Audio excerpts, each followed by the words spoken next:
like I say, um, well, a long time ago, by the way, like I say, women actually don't need men. They never needed men. That's one of the old ancient history things that most people don't really know about. Really is how um, I actually I mean I started out like men were initially like less intelligent than women by a fair amount. I mean, I didn't need them for intelligence. I mean, women they would be busy making a new one for a while anyway. So like, and it takes a lot of energy to actually make a new life form. So I made them smarter so they could still and they would lead people around, they would direct work and stuff. And I mean the hives, LS me, like I'm hive leader. Anyway, I don't know. Yeah. So anyway, like I say, one of our Germany problems was, like I say, the black people would come in and they would rape the farmer's daughter, and the farmer's daughter would sometimes want to keep the baby. Ironically, like I don't know. I mean, anyway, the because women generally like to keep, I don't know, life forms around. I don't know. One antibiotic we had, the first antibiotic we had, would make her sick and would actually it would kill the parasite. It would kill both parasites actually.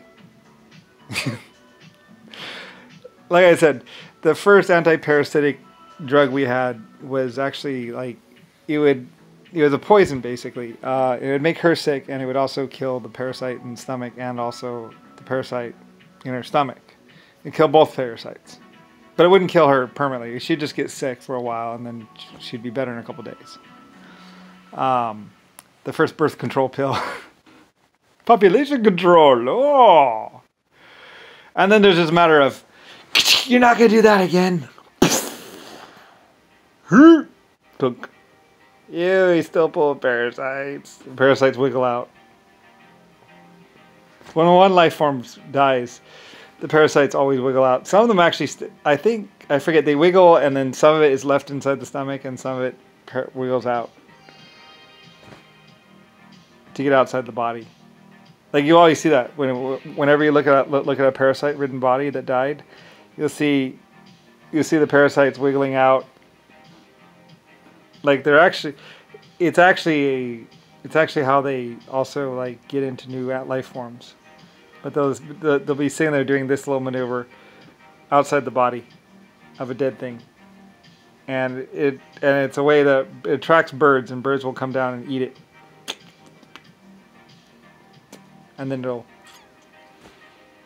pretty soon it'll be flying like this through the air. You'll see birds, and they film this a lot too. You film a bird, and there'll be like a little bird's like, yee. Well, actually, what it is it thinks it's having sex because, like I said, sex happens during exertion. So it wiggles out, and it thinks the bird's having sex or the life form's having sex, and so it's out there, And also, other birds would be more attracted to that bird because it's got something hanging out of it, so something that it could possibly eat. But anyway, yeah. I don't really, and then maybe during mating it then crawls out again, and I don't really know. It's a life cycle of a parasite. Yeah. I always wondered about how parasites got around. So I asked, and they found out. Anyway, though, like I say, I know parasites from Germany, and in the old days when black people would break into the house, and they would, because like I said, there's big parasites and there's small parasites, and usually they hang around together. So if you get one parasite, you're probably going to get other parasites as well. So there's small parasites too that would drop out, and there's also parasites there's big parasites and small parasites. Anyway, though, black people had all forms of lots of forms of parasites. I shouldn't say all because they had lots of forms of parasites in them, exerting themselves. I mean, parasites lived in Irish people too for a while because parasites were a problem for lots of different things because they would, like I said, during mating and stuff like that, they actually even made a cup, the parasite shield, that would stop the parasite from getting inside the woman's other hole. I'm serious. If you go back in time, you'll see them. They used to make them the parasite cup. She would put this little thing that would block it from getting inside of her, and like the parasite would be sitting there doing this maneuver into the cup. It's not a joke. There's like there's little cups we made. You put it. She would firmly fit the cup between your butt cheeks, and then you sit there and allow the man to do his business if he was to reproduce. And then we will not collect his parasite. We manufacture them, LS. Anyway, so you see the parasite come out. Serious. It's not a joke. We have it on film. Eddie Murphy might have got access to. I think Eddie Murphy got access to some of Robin Williams' family's film vault, and they used to watch the old films because Eddie Murphy's family had a lot of films and a lot of other stuff. They're the Robinsons. So they had aircraft, so they used to film stuff for me and other stuff.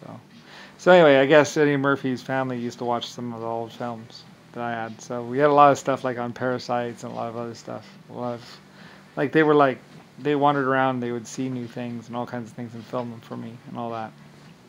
I knew the Robins really well. Like they worked for me. A lot of families worked for me.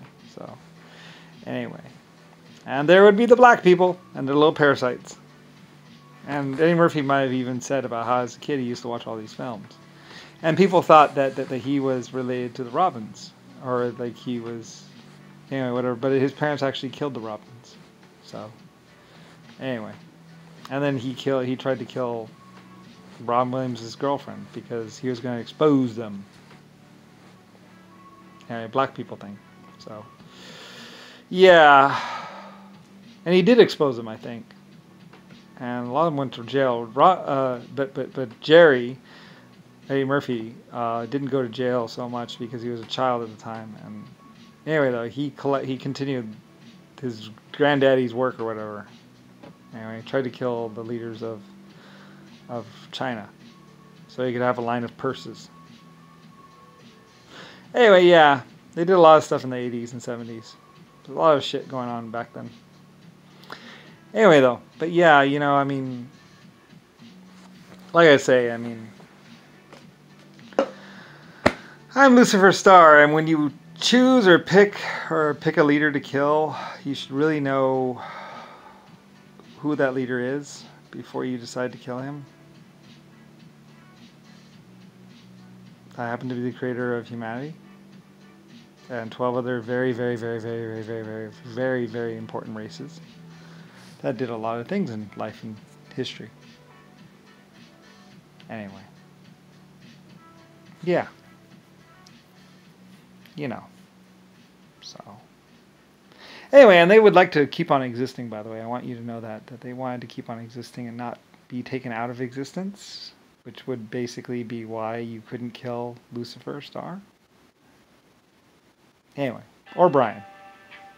Because I was that and I'm this.